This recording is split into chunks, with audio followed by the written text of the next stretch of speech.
A ver, ¿y si los sonidos más simples que existen, los que podemos emitir sin esfuerzo, las vocales, escondieran un poder secreto?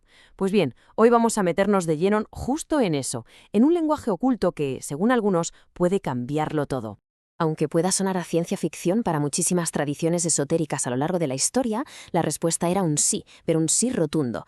El concepto es que ciertos sonidos, si se entonan con una intención muy específica, pueden influir en todo, desde nuestra conciencia hasta nuestra propia salud física. Y aquí está la clave. No se trata solo de hacer ruido. La movida es generar una vibración interna para, de alguna forma, sintonizar con las fuerzas del universo.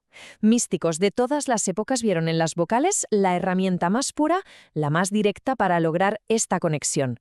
Así que vamos a empezar este viaje para entender de dónde viene todo esto. Bueno, pues nuestro primer alto en el camino nos lleva a los primeros siglos del cristianismo, con los gnósticos. En textos como, por ejemplo, el Evangelio copto de los egipcios, ya vemos un uso súper profundo, súper sistemático, de las vocales como cantos sagrados. Fijaos en esta secuencia, I, E, O, U. Para los gnósticos, esto no era ni de lejos una simple combinación de sonidos. Era, a ver cómo lo explico, el símbolo de la totalidad divina. La idea de que Dios es el principio y es el fin, el alfa y el omega, todo encapsulado en una sola vibración. Pero ojo, que la cosa iba mucho, mucho más allá. Este canto, Ei, A, O, era, nada más y nada menos, que un himno bautismal. Su significado es, eres alfa 4 veces, omega 4 veces. Y que se repita 4 veces no es casualidad, ¿eh? Simboliza la completitud, la perfección de la creación divina manifestada en la persona que se iniciaba. Y aquí viene lo que es, para mí, fascinante. La conexión lingüística y mística que hay. Ia Aio se conecta de forma directa con la palabra griega eón, que significa eón. O sea que al cantar, no solo estaban alabando a la divinidad, no, estaban conectando con la idea misma, con el concepto de eternidad. Y a ver, que nadie piense que estos son casos aislados. Los textos gnósticos están literalmente plagados de secuencias de vocales, y cada una tenía un propósito clarísimo: invocar la energía de la vida, exaltar a figuras divinas o conectar con lo celestial. En definitiva, el sonido era su idioma para hablar con lo sagrado. Así de simple y así de potente. Venga, damos un buen salto en el tiempo y nos plantamos en el siglo XIX. Aquí, con la teosofía de Elena Blavatsky, la idea del sonido sagrado, evoluciona, da un giro. Ya no es solo para alabar, no. Ahora es la descripción misma de cómo se creó el cosmos. En el centro de toda su cosmología está esta palabra, Oeajo. Se describe como el sonido original, el primer logos o la inteligencia divina, pero todavía sin manifestar. Es, por así decirlo, la raíz de la que todo, absolutamente todo, nace. La vibración original del universo, incluso antes de que el universo existiera.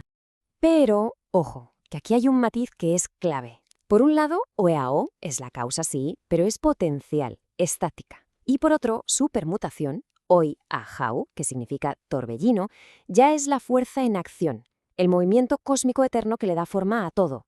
Es, vamos, la diferencia entre la idea y la ejecución. Y esta misma dualidad la vamos a ver reflejada en otros sonidos sagrados. Por un lado, Ya. Este representa el lado masculino de la divinidad, la sabiduría, la potencia activa.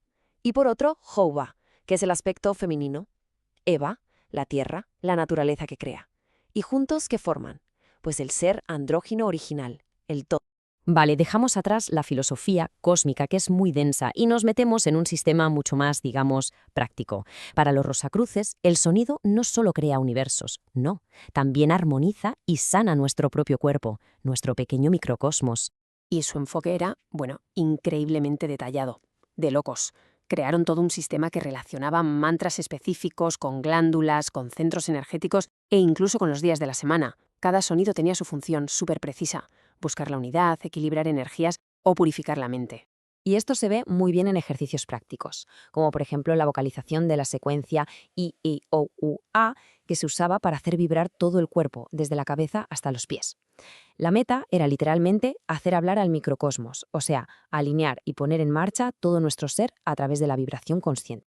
Pero es que además tenían un montón de prácticas distintas, desde el Ei Hei Hei, que se pronuncia al despertar para, digamos, afirmar la propia existencia, hasta el Hong Sao para la meditación mientras respiras, o el potentísimo Yao, que era un nombre de Dios conectado con los elementos básicos, aire, fuego y agua.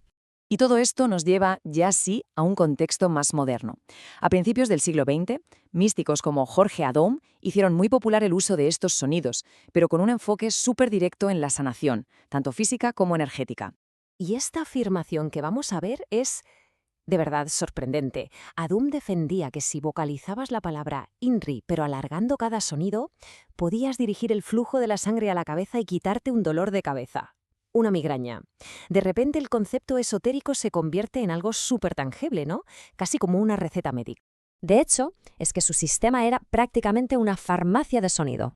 Tenías un mantra específico para cada cosa, que si los pulmones, que si el estómago, el corazón.